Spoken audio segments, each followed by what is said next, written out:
조선 후기 한양에서 반나절쯤 말을 달리면 닿을 수 있는 지방 고을이 하나 있었습니다. 산세가 부드럽고 들판이 넓어 농사짓기에 나쁘지 않은 땅이었지만 그렇다고 부자 고을이라 부르기엔 어딘가 허술한 구석이 있는 곳이었지요. 그 고을 한가운데 기와 지붕이 겹겹이 얹힌 양반가가 한 채 자리하고 있었는데 바로 진주 강씨 문중의 종택이었습니다. 대문 앞 돌담에는 이끼가 끼어 있었고 행랑채 기둥의 오칠은 곳곳이 바래어 나무결이 그대로 드러나 있었습니다. 한때는 고을에서 손꼽히는 세도가였으나 가장 강진사가 10년 전 세상을 뜬 뒤로 집안의 기세가 차츰 기울어졌고 이제 남은 것이라곤 체면과 가문이 이름뿐 안살림은 해가 갈수록 빠듯해지고 있었습니다. 이 집안을 홀로 지탱하고 있는 사람은 강씨 부인이었습니다. 올해 55, 머리에 서리가 내렸으나 허리는 여전히 고닫고 눈빛은 차갑도록 맑았습니다. 평소 말이 적고 표정이 드문 분이셨지요. 하녀들 사이에서는 강씨 부인 앞에 서면 등골이 시리다는 말이 돌았는데 그것은 두려움이라기보다는 범접할 수 없는 기품에 대한 경외에 가까운 것이었습니다. 초겨울의 어느 날이었습니다. 아침 나절부터 하늘이 잔뜩 흐려 있었고 마당 한편의 감나무에는 잎이 모두 떨어진 채 까치밥으로 남겨둔 홍시 몇 개만이 쓸쓸하게 매달려 있었습니다. 강씨 부인은 안방 문을 반쯤 열어둔 채 바느질을 하고 계셨는데 실한 올 바늘한 땀이 느리지도 빠르지도 않은 일정한 속도로 움직이고 있었습니다. 그때였습니다. 대문 밖에서 말발굽 소리가 들려왔습니다.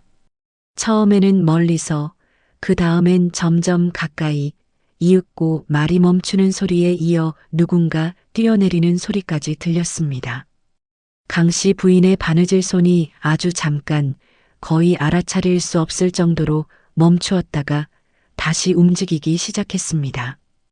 행랑채 쪽에서 하녀 복순의 다급한 발소리가 들려왔습니다. 마루를 건너오는 복순의 숨소리가 거칠었고 안방 문 앞에 서서 잠시 숨을 고른 뒤에야 입을 열었습니다. 마님, 도련님이 돌아오셨습니다. 강씨 부인의 시선이 천천히 바느질감에서 복순에게로 옮겨갔습니다. 아들 도윤이 한양으로 과거 보러 간 지 석 달째였는데 돌아온다는 기별도 없이 불쑥 나타난 것이었습니다. 강씨 부인은 바늘을 실첩에 꽂고 자리에서 일어서시며 말씀하셨습니다. 들어오라 하여라. 복순이 돌아서는데 그 얼굴에 묘한 기색이 스쳐 지나가는 것이 보였습니다. 입을 열었다가 다물고 다시 열었다가 또 다무는 모습을 강씨 부인이 가만히 지켜보시다가 말씀하셨습니다. 복순아, 무슨 일이야? 할 말이 있으면 하거라. 복순이 고개를 숙이며 조심스럽게 입을 열었습니다. 마님, 도련님이 혼자가 아니옵니다. 여인을 한 분 데리고 오셨는데 그 차림이 기생의 행색이옵니다. 안방 안에 잠시 침묵이 흘렀습니다. 바깥에서 찬바람이 문풍지를 울리는 소리만이 그 침묵 사이를 채우고 있을 뿐이었습니다. 강씨 부인의 표정은 변하지 않으셨고 눈빛 하나 흔들리지 않으셨습니다. 다만 손가락 끝이 치맛자락 위에서 한번 움직였을 뿐이었습니다. 잠시 후 마당에 발소리가 났습니다. 성큼성큼 급하고 힘찬 걸음이었는데 그 뒤를 따르는 또 하나의 발소리는 사뭇 달랐습니다. 조용하고 조심스러우면서도 한 걸음 한 걸음이 또렷하여 질질 끌리거나 비틀거리는 기색이 전혀 없었습니다. 마루 위로 올라서는 발소리가 2개, 안방 문이 열리고 아들 도윤이 먼저 들어섰습니다. 석 달 만에 보는 아들의 얼굴이 좀 여위어 있었으나 눈빛은 오히려 전보다 밝았습니다. 밝다기보다는 무언가를 단단히 결심한 사람의 눈이라고 하는 편이 맞을 것입니다. 도윤이 절을 올린 뒤 반쯤 몸을 돌려 뒤에 서 있는 여인을 안으로 이끌었습니다. 여인이 안방으로 들어섰습니다. 나이는 20 남짓으로 보였고 얼굴이 작고 이목구비가 뚜렷했습니다. 살결이 고왔으나 손끝에는 일을 해본 사람 특유의 거친 기운이 남아 있었고 한복 차림은 단정했으나 비단이 아니라 무명이었으며 머리에는 감비싼 비녀 대신 소박한 나무 비녀가 꽂혀 있었습니다. 그 여인이 강씨 부인 앞에 무릎을 꿇고 큰 절을 올렸습니다. 이마가 바닥에 닿을 때까지 깊이 숙이고 잠시 멈추었다가 천천히 일어나는 동작이 어디 하나 흐트러짐 없이 바르고 정확했는데 이것은 기생에게서 쉽게 볼 수 있는 절이 아니었습니다. 양반과 규수에게서도 이토록 정확한 예법을 보기란 드문 일이었지요. 강씨 부인의 눈이 여인의 절하는 모습 위에 머물렀습니다. 아주 잠깐 눈꺼풀이 미세하게 움직였는데 그것이 놀람인지 관심인지는 강씨 부인 자신만이 아는 일이었을 것입니다. 도윤이 입을 열었습니다. 어머니, 소자 돌아왔사옵니다. 이 사람은 채영이라 합니다. 한양 교방에 있던 여인인데 소자가 데리고 왔습니다. 강씨 부인은 여전히 아무 말씀이 없으셨습니다. 도윤의 목소리가 조금 떨리기 시작했습니다. 어머니, 저는 이 여인과 혼례를 올리고 싶습니다. 이 사람을 제 아내로 맡고 싶습니다. 안방에 다시 침묵이 내려앉았는데 이번 침묵은 방금 전의 것보다 훨씬 무거웠습니다. 문 밖에서 복순이 숨을 죽이고 있는 것이 느껴질 정도였지요. 채영은 고개를 숙인 채 미동도 하지 않았습니다. 떨리지도 않았고 움츠러들지도 않았습니다. 다만 가만히 있는 그대로의 모습으로 그 자리에 앉아 있었을 뿐이었습니다. 강씨 부인이 마침내 입을 여셨습니다. 목소리가 낮고 담담했습니다. 과거는 어찌 되었느냐? 도윤이 고개를 숙이며 대답했습니다. 송구하옵니다만 낙방하였습니다. 그래서 기생을 데려왔다? 도윤의 얼굴이 붉어졌습니다. 부끄러움이 아니라 억눌린 감정 때문이었습니다. 어머니, 이 사람은 그런 식으로 말씀하실 사람이 아닙니다. 강씨 부인은 아들의 말을 들으시고도 표정 하나 바꾸지 않으셨습니다. 시선을 채영에게 돌리셨는데 그 시선이 길고 깊었습니다. 마치 사람의 겉이 아니라 속을 들여다보려는 듯한 눈길이었습니다. 너는 이름이 무엇이냐? 채영이 처음으로 목소리를 냈습니다. 맑고 또렷한 목소리에 떨림이 없었습니다. 이채영이라 합니다. 어디서 태어났느냐? 전주에서 태어나 11살에 한양 교방으로 들어갔습니다. 글은 읽을 줄 아느냐? 천자문과 소학 그리고 당시 몇 수를 외우고 있습니다. 강씨 부인이 고개를 아주 미세하게 끄덕이셨는데 그것이 인정인지 단순한 확인인지는 알 수 없었습니다. 강씨 부인은 다시 바느질감 쪽으로 시선을 돌리시며 말씀하셨습니다. 오늘은 늦었으니 건넌방에서 쉬거라. 이야기는 내일 하마. 도윤의 얼굴에 놀라움이 스쳤습니다.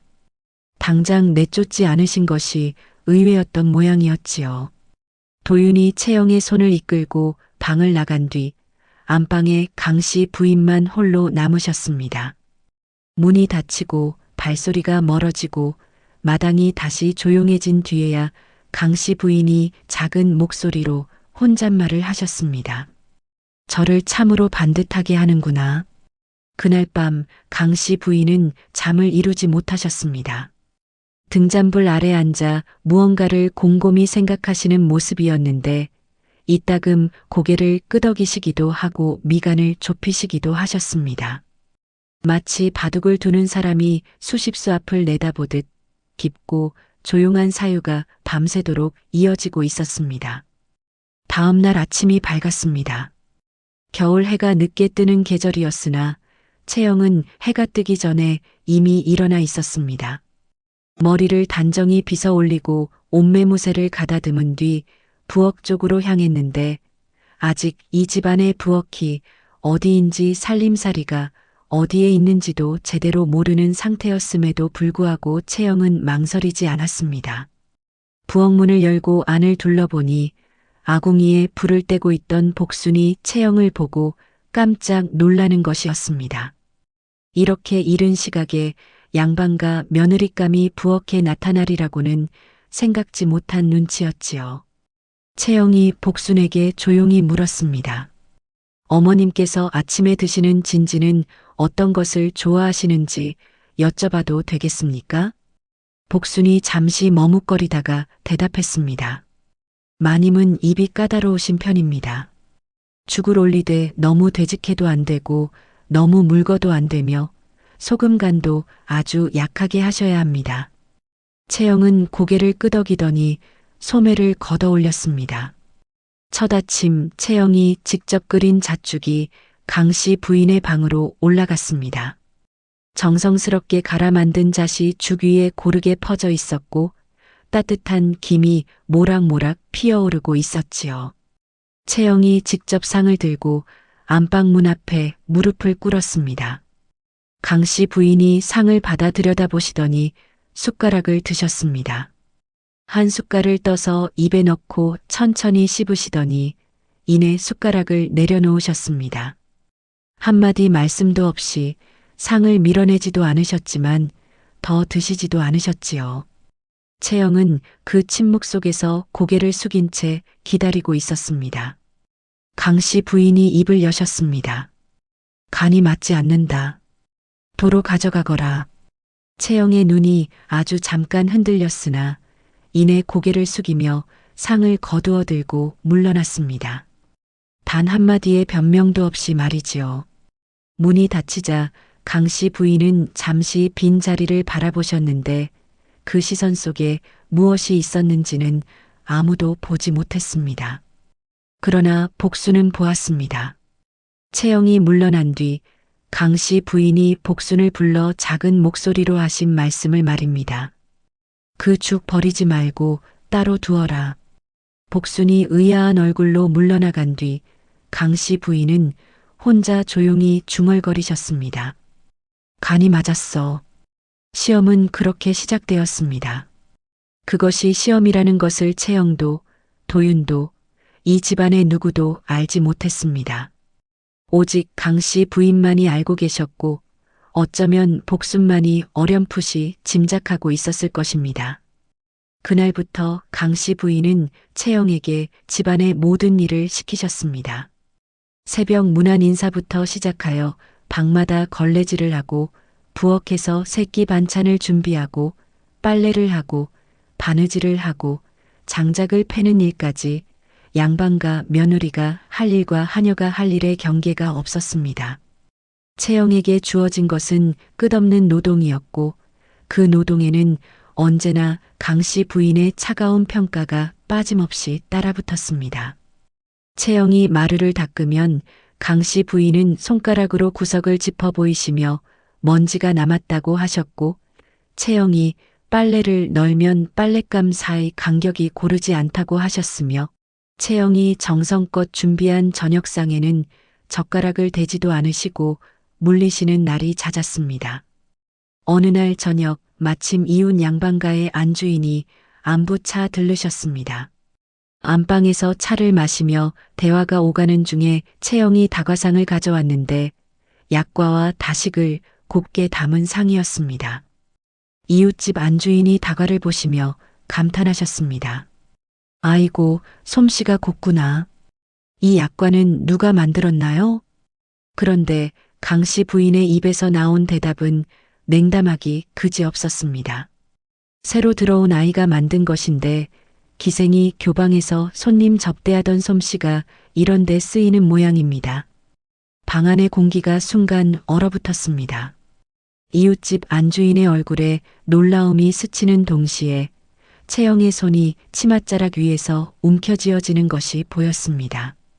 그러나 채영의 얼굴은 변하지 않았고 조용히 고개를 숙이고 물러났습니다. 마루 아래로 내려서는 채영의 발걸음은 여전히 또렷했으며 적어도 겉으로는 흔들리는 기색이 전혀 없었습니다. 그날 밤 건넌방에서 도윤이 채영의 손을 잡으며 말했습니다. 어머니께 내가 말씀드리겠소. 이건 너무 심한 처사요. 채영이 도윤의 손을 가만히 감싸쥐며 대답했습니다.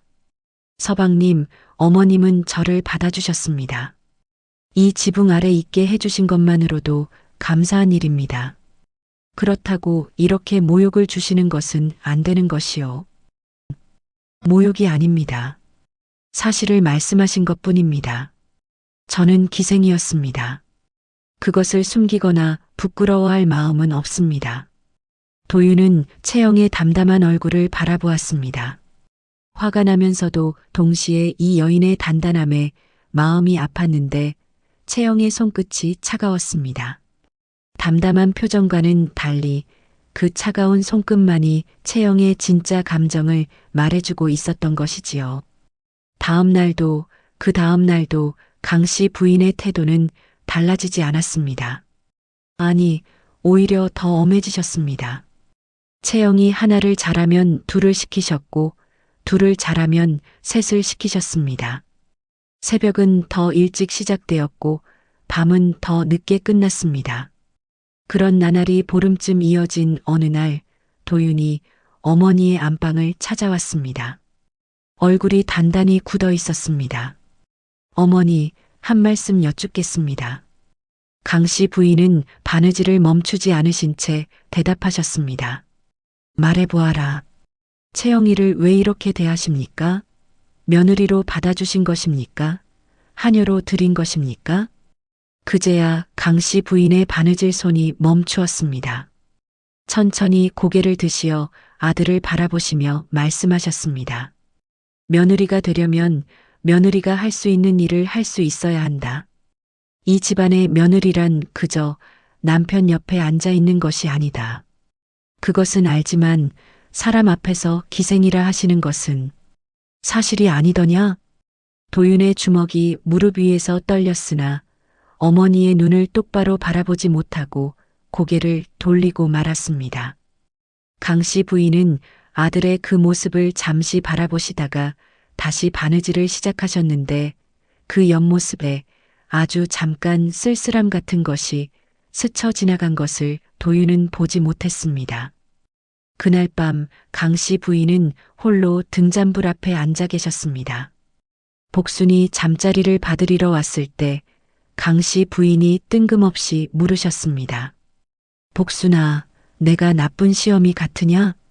복순이 깜짝 놀라며 대답했습니다. 마님, 무슨 말씀을 그리 하십니까? 내가 그 아이를 너무 몰아세우고 있는 건 아닌지 모르겠다. 복순은 강 씨 부인의 얼굴을 조심스럽게 살펴보았습니다. 등잔불에 비친 강 씨 부인의 얼굴에 복순이 오래도록 보지 못했던 것이 어려 있었는데 그것은 바로 걱정이었습니다. 아끼는 사람에 대한 걱정 말입니다. 복순은 그제야 조금, 아주 조금이나마 알 것 같았습니다. 강 씨 부인이 왜 그토록 혹독하게 채영을 대하시는지를요. 마님께서 하시는 일에는 다 뜻이 있지 않겠습니까?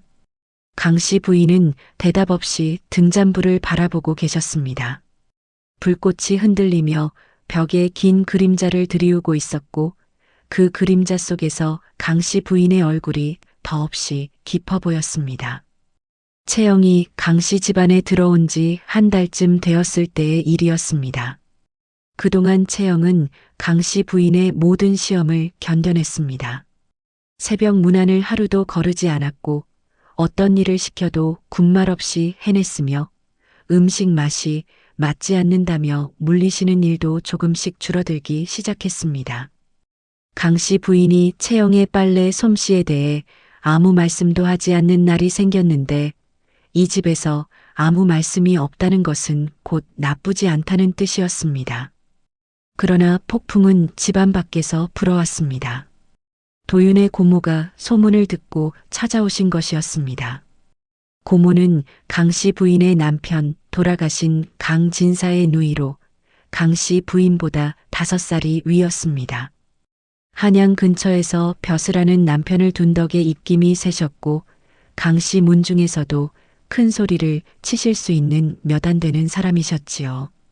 나이 60에 머리는 희었으나 눈빛은 매처럼 날카로웠고 한번 노하시면 집안이 떠나갈 듯한 목소리가 터져 나오시는 분이셨습니다.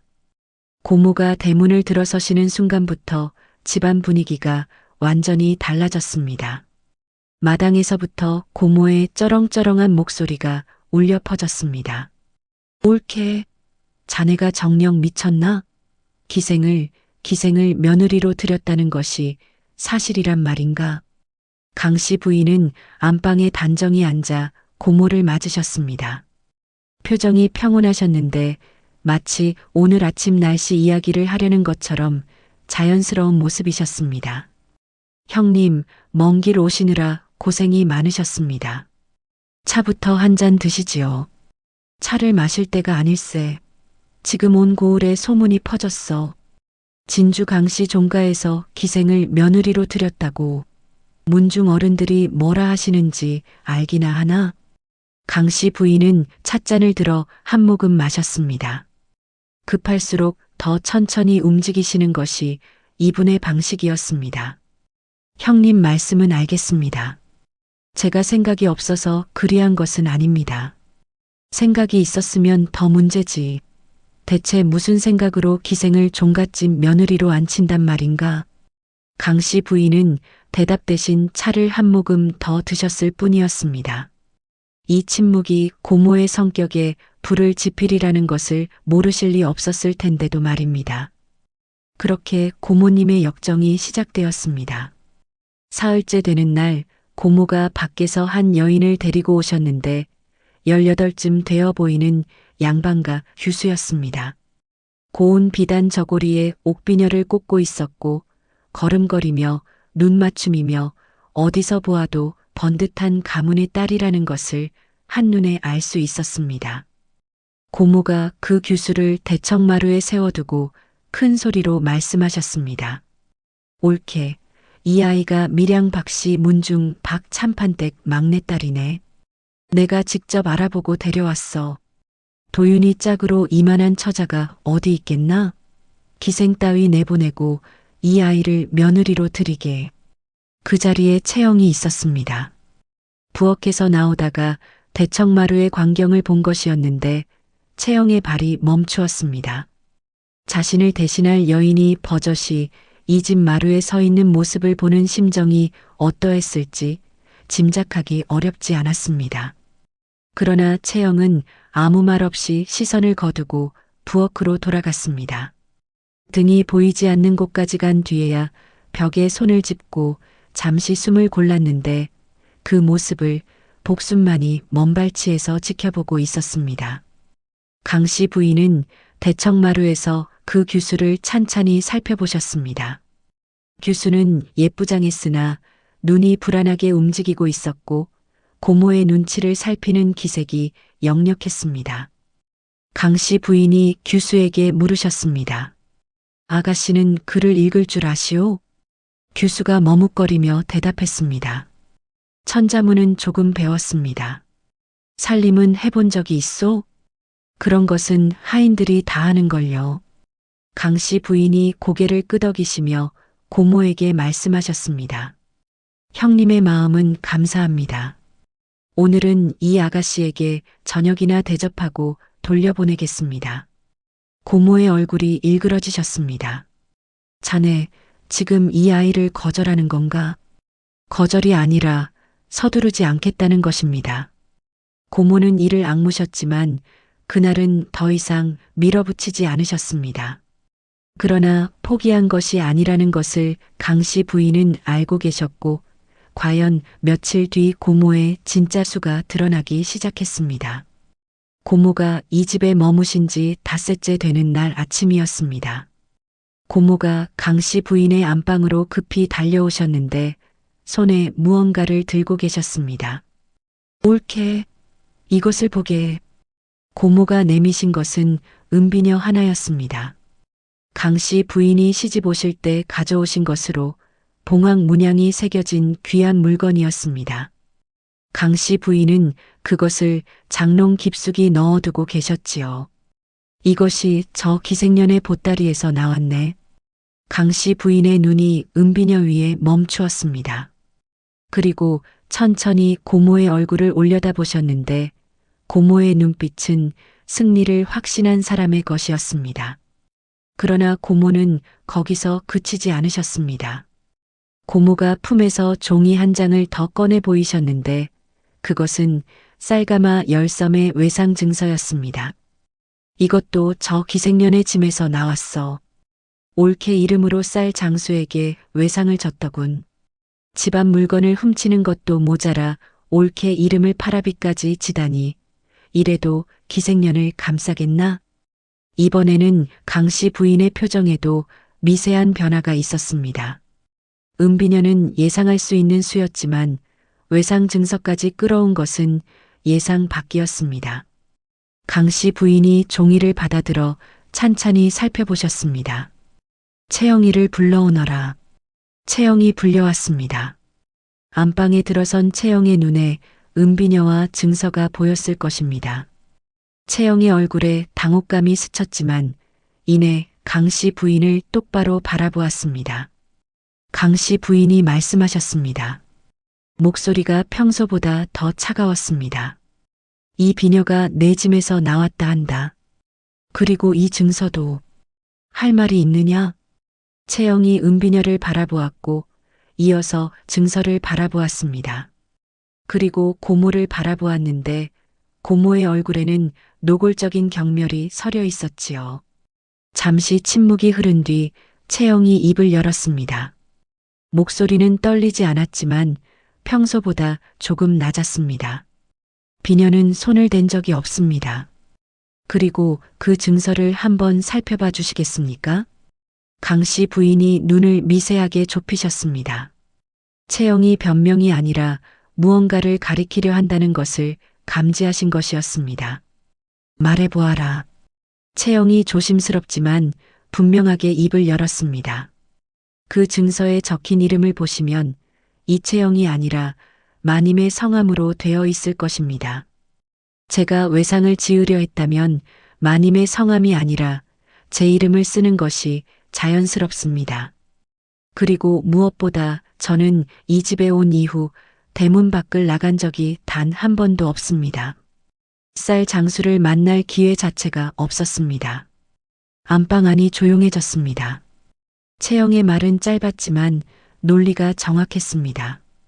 대문 밖을 나간 적이 없다는 것은 이 집안의 하인들 모두가 증언할 수 있는 사실이었고 증서의 이름이 채영 본인의 것이 아니라는 점도 이치에 맞았습니다.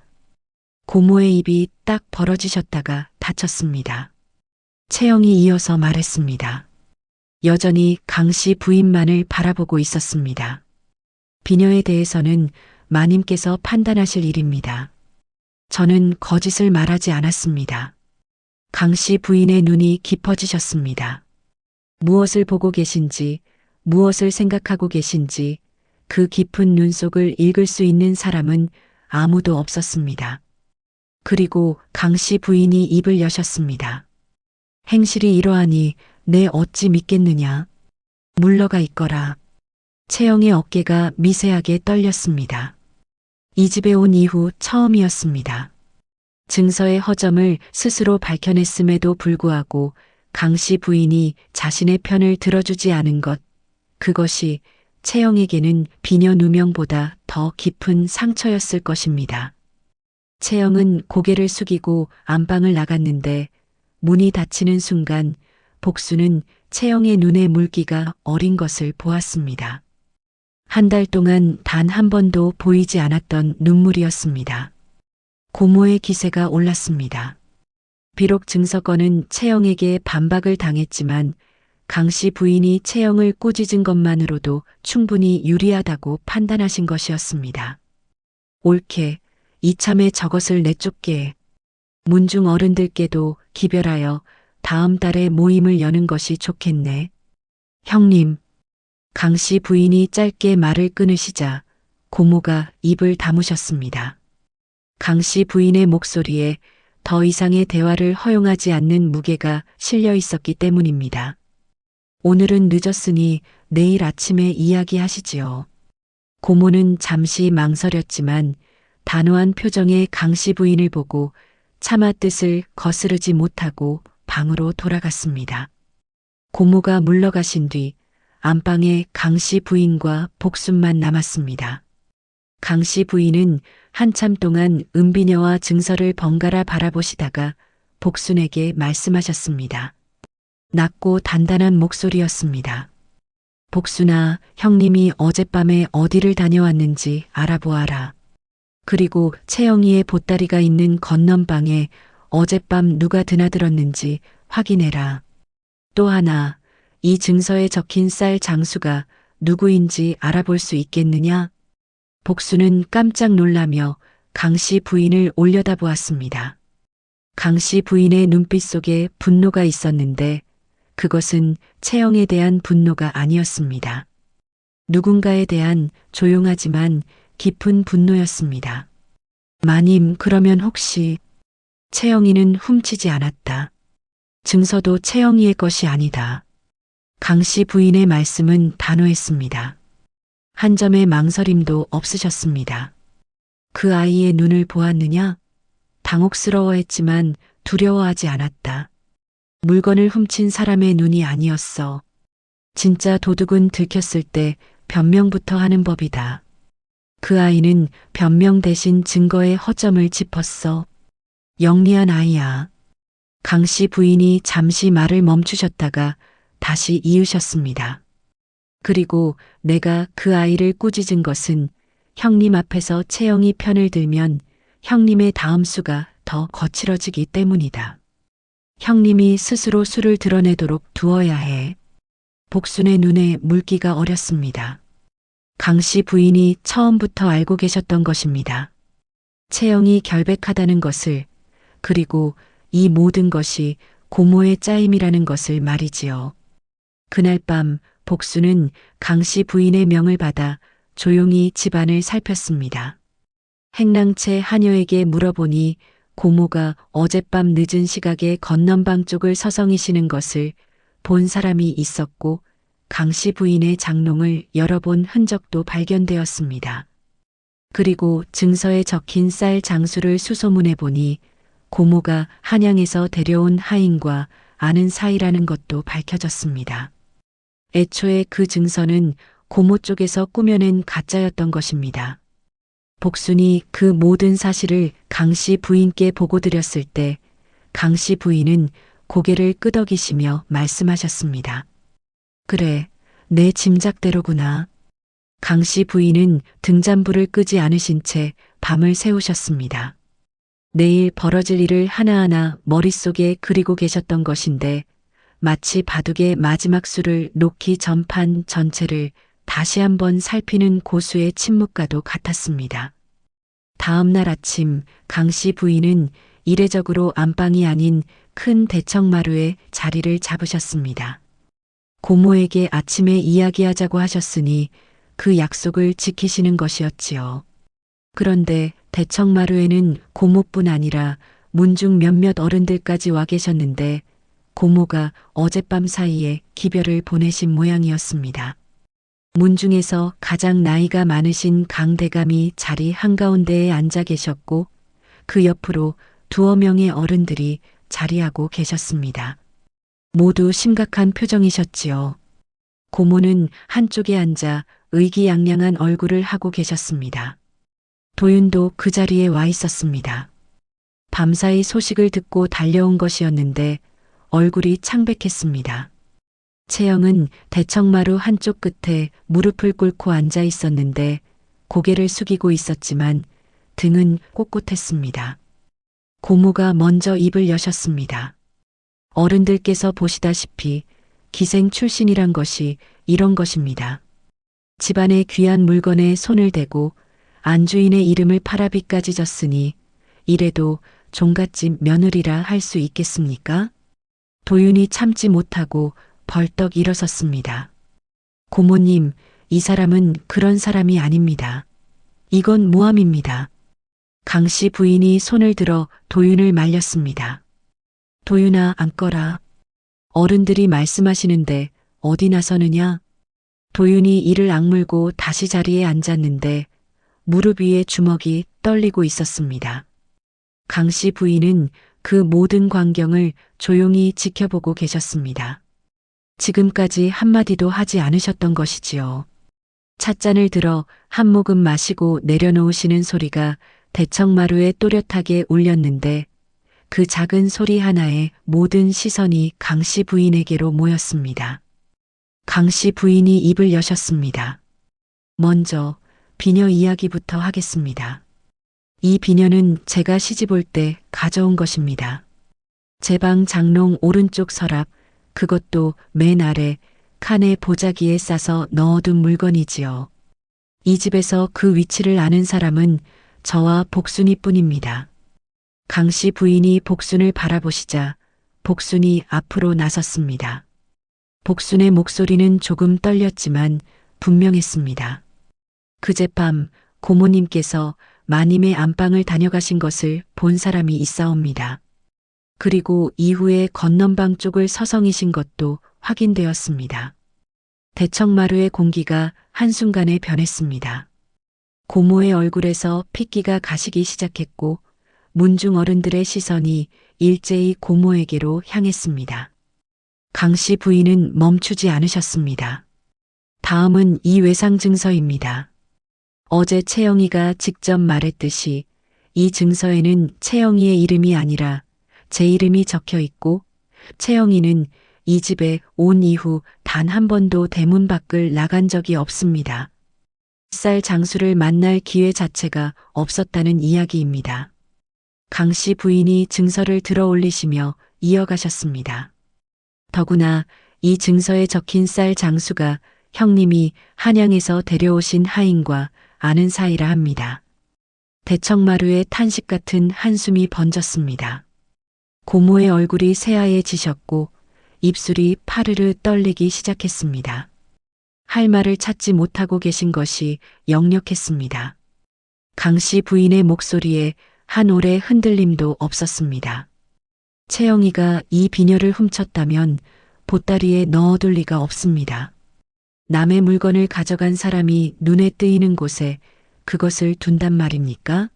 하물며 이 집안에서 살아남아야 할 여인이 시어미의 물건을 훔쳐 자기 짐 속에 넣어둘 만큼 어리석겠습니까? 강 씨 부인이 무거운 목소리로 입을 여셨습니다. 형님, 더 하실 말씀 있으신가요? 고모는 대답하지 못하셨습니다. 눈이 이리저리 흔들리고만 있었지요. 강 씨 부인은 더 이상 고모를 몰아세우지 않으셨습니다. 그것이 강 씨 부인의 방식이었습니다. 사실을 밝히되 상대를 짓밟지는 않는 것, 이미 진실은 모든 사람의 눈앞에 놓여 있었으니까요. 강 씨 부인이 자리에서 일어서셨습니다. 대청마루에 있던 모든 사람의 시선이 따라 움직였고 강 씨 부인은 채영 앞으로 걸어가셨습니다. 채영은 여전히 고개를 숙이고 있었습니다. 강 씨 부인이 채영 앞에 서시며 말씀하셨는데 그 목소리가 지금까지 이 집안 누구도 들어보지 못한 음색을 담고 있었습니다. 부드럽고 따뜻하고 깊은 목소리였습니다. 고개를 들어라. 채영이 천천히 고개를 들었습니다. 눈가에 마른 눈물 자국이 남아 있었지요. 강 씨 부인의 눈과 채영의 눈이 마주쳤습니다. 내가 변명하지 않고 나를 믿은 것, 내가 안다. 그리고 증서의 허점을 스스로 찾아낸 것도 보았다. 당황스러운 자리에서 감정에 휘둘리지 않고 이치를 따진 것, 그것이 바로 이 집안 며느리의 그릇이다. 채영의 눈에 다시 물기가 차올랐습니다. 이번에는 참지 않았습니다. 참을 수가 없었던 것이지요. 하루도 빠짐없이 차갑고 혹독했던 시어머니의 입에서 나온 첫 따뜻한 말이었으니까요. 강 씨 부인이 돌아서며 문중 어른들을 바라보셨습니다. 이 아이는 이 집안의 며느리입니다. 제가 받아들인 며느리입니다. 신분이 미천한 것은 사실이나 이 아이의 마음가짐과 사람됨은 제가 보증합니다. 이후 이 아이의 출신을 가지고 시비를 걸 사람이 있다면 그것은 저에게 시비를 거는 것과 같습니다. 대청마루가 조용해졌습니다. 강 대감이 천천히 고개를 끄덕이셨습니다. 강씨 부인의 말씀에는 반박할 여지가 없었습니다.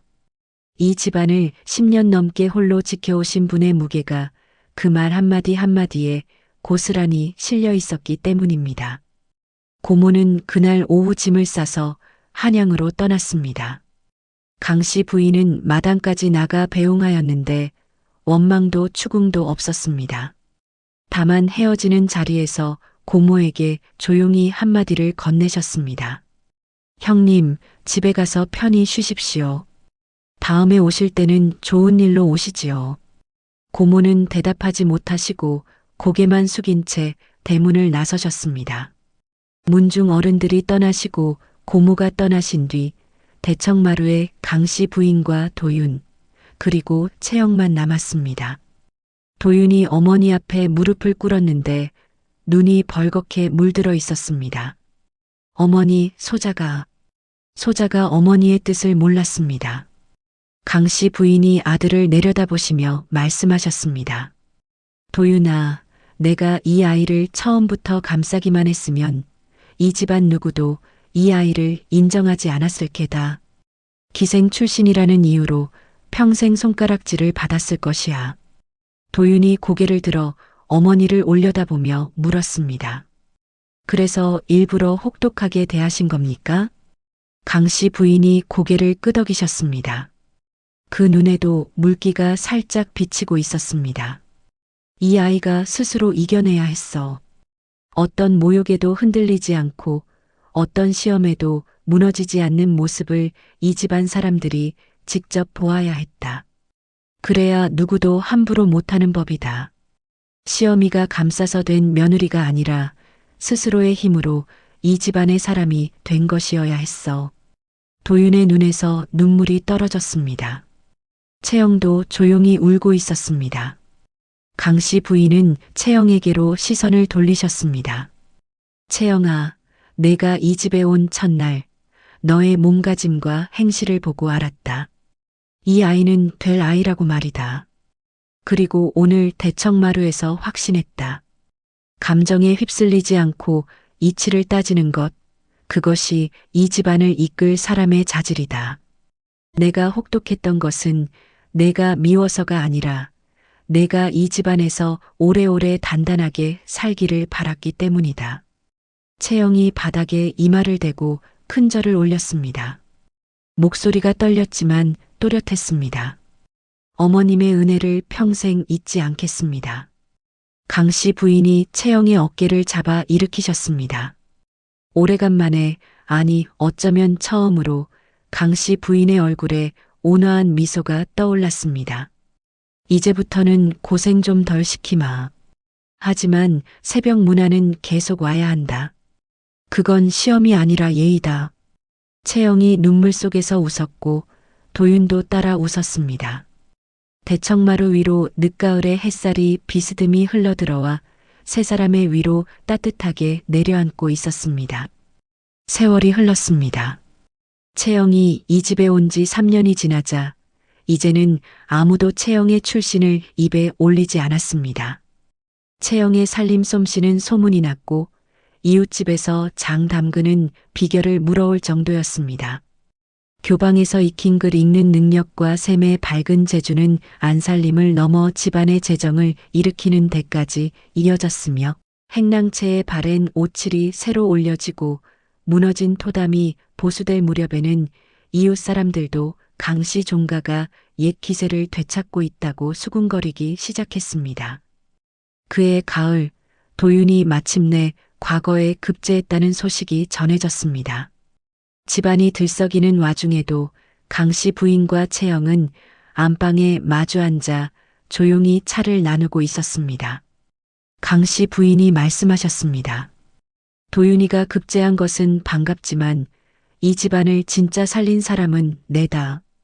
채영이 고개를 저으며 대답했습니다. 어머님이 아니셨으면 저는 이 집에 있지도 못했을 것입니다. 강씨 부인의 눈가에 주름이 깊어지셨습니다. 웃고 계신 것인지 울고 계신 것인지 경계가 모호한 표정이셨습니다.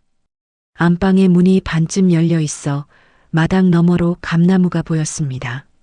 3년 전 채영이 처음 이 집에 왔을 때 홍시만 쓸쓸히 매달려 있던 바로 그 감나무였는데 지금은 잎이 무성하고 가지가 튼실하여 올해는 감이 유난히 많이 달릴 것 같았습니다. 저녁 노을이 마당을 물들이고 있었습니다. 감나무 잎사귀 사이로 붉은 빛이 쏟아져 내리는 가운데 강씨 부인과 채영이 나란히 앉아 그 풍경을 바라보고 있었습니다. 시어머니와 며느리로 만났으나 어느덧 모녀 같은 정이 두 사람 사이에 흐르고 있었습니다. 세상은 채영을 기생이라 불렀습니다. 그러나 이 집안에서 채영은 며느리였고 이 집안을 일으킨 안주인이었습니다. 그리고 그 모든 것의 시작은 한 시어머니의 깊고 외로운 계략이었습니다. 그 계략의 이름은 사랑이었습니다.